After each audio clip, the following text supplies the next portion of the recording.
इस लोकसभा का अध्यक्ष स्पीकर या लोकसभा अध्यक्ष कहते हैं, और इसका कार्यकाल 5 वर्ष ही होता है। 5 वर्ष इसलिए होता है क्योंकि ज्यादातर लोकसभा अध्यक्ष वही बनाया जाता है जिस दल की सरकार बनती है तो अपने दल में से ही किसी वरिष्ठ सदस्य को लोकसभा का अध्यक्ष बना देता है या जिससे दल सहमति है। तो इसमें से जो नोट करना हो नोट कर लो, फिर एमएस करें।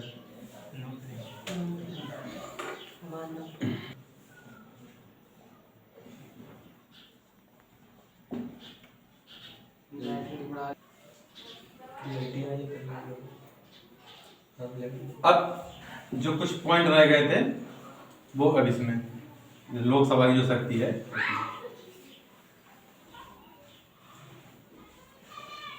जैसे धन विधेयक,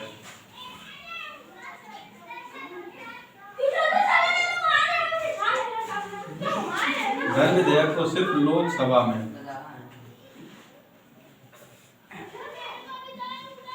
प्रस्तुत किया जाएगा और इसे राज्यसभा रोक नहीं सकती है, सिर्फ अपनी मांग रख सकती है कि इसमें संशोधन किया जाए, लेकिन ऐसा कभी हुआ नहीं कि लोकसभा मान ले कि धन विधेयक में कोई संशोधन कर दे, और ये इसे अधिकतम 14 दिन तक रोक सकती है बस। इसके बाद इसे अनुमति देनी ही पड़ेगी, या नहीं भी देगी तब भी अनुमति मान ली जाएगी। दूसरी कंडीशन,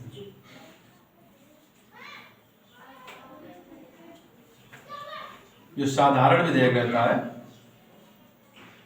चाहे उसे लोकसभा में पेश किया जाए या राज्यसभा में, दोनों की कंडीशन बराबर रहती है, चाहे इसमें पेश कर दे चाहे इसमें पेश कर दे। लेकिन साधारण विधेयक के संबंध में बहुत महत्वपूर्ण चीज ये है संयुक्त बैठक का प्रावधान।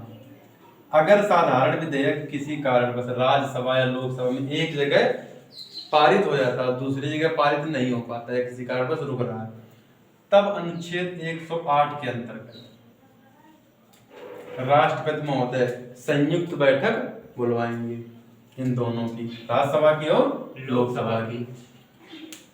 उसमें इसकी अध्यक्षता बुलवाएगा कौन? राष्ट्रपति आहूत करेंगे, मतलब बुलवाएंगे।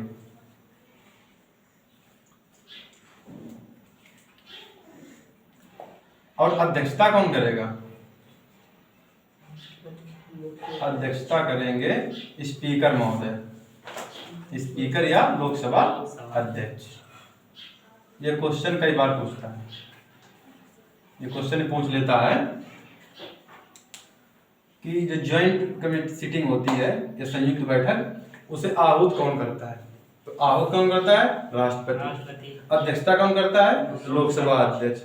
और साधारण विधेयक के अलावा, मतलब इसके अलावा किसी भी विधेयक पर संयुक्त बैठक नहीं होती है, चाहे संविधान संशोधन हो, वित्त विधेयक हो, धन विधेयक हो, कोई भी विधेयक हो, उस पर संयुक्त बैठक नहीं होगी, सिर्फ एक पे होगी, साधारण विधेयक। ठीक। अब एक शक्ति इसके पास, एक क्या मतलब कई शक्तियां, लेकिन इसमें से एक का जिक्र कर रहे हैं, अनुच्छेद 249। अभी कुछ दिन पहले कृषि कानून सुना था, कृषि कानून सरकार ने बनाया था, फिर 1 साल के बाद वापस लेना। उसमें यह है कि अगर राज्यसभा को ऐसा लगे कि कोई विषय जो देश हित में है या राष्ट्र हित में है, उस पर कानून बनाने के लिए संसद से नहीं मतलब कि परामर्श कर सकती है कि इस पे कानून बनाया जाए, या सलाह दे सकती है, राष्ट्र हित में है अगर कोई विषय तो। ठीक। अगर संसद ने कानून बना दिया और इसे दोनों जगह से मंजूरी मिलने के बाद कानून का रूप ले लिया तो ठीक, लेकिन अगर कानून का रूप ना ले पाया तो यह अधिकतम कब तक लागू रहेगा? 1 वर्ष तक लागू रहेगा अधिकतम, फिर उसके बाद स्वतः समाप्त हो जाएगा। यह अनुच्छेद 249। एक राज्यसभा की और पावर इसमें रहती है, जो अखिल भारतीय सेवाएं, इसका गठन सिर्फ राज्यसभा ही करती है, अनुच्छेद 312। ये प्रश्न आता है कि अखिल भारतीय सेवा गठन करने का अधिकार किसके पास है? ऑप्शन में दे देगा लोकसभा, राज्यसभा, राष्ट्रपति, संसद, ऐसा। तो जब नहीं पता तो दूसरा करोगे या फिर राष्ट्रपति। ठीक।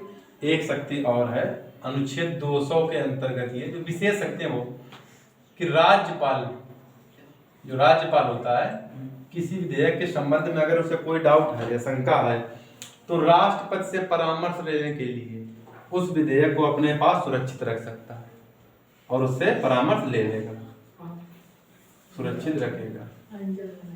किससे परामर्श लेगा? राष्ट्रपति से। और अब संसद का मुख्य कार्य क्या रहता है? मुख्य कार्य क्या है? कानून निर्माण, क्योंकि प्रोसीजर यहीं से शुरू होगा। भाई लोकसभा है, राज्यसभा है, राष्ट्रपति, कानून तो यहीं से बनेगा। अब इनमें थोड़ा सा राष्ट्रपति का विरोध समझ लो इन सब में। जब यहाँ पे धन विधेयक लाए थे, धन विधेयक लोकसभा में लाते हैं, लेकिन धन विधेयक लोकसभा में लाने से पूर्व राष्ट्रपति की अनुमति अनिवार्य होती है। मतलब ये हो रहा है कि जब लोकसभा में धन विधेयक लाया जाएगा तो किसकी पूर्व अनुमति आवश्यक है?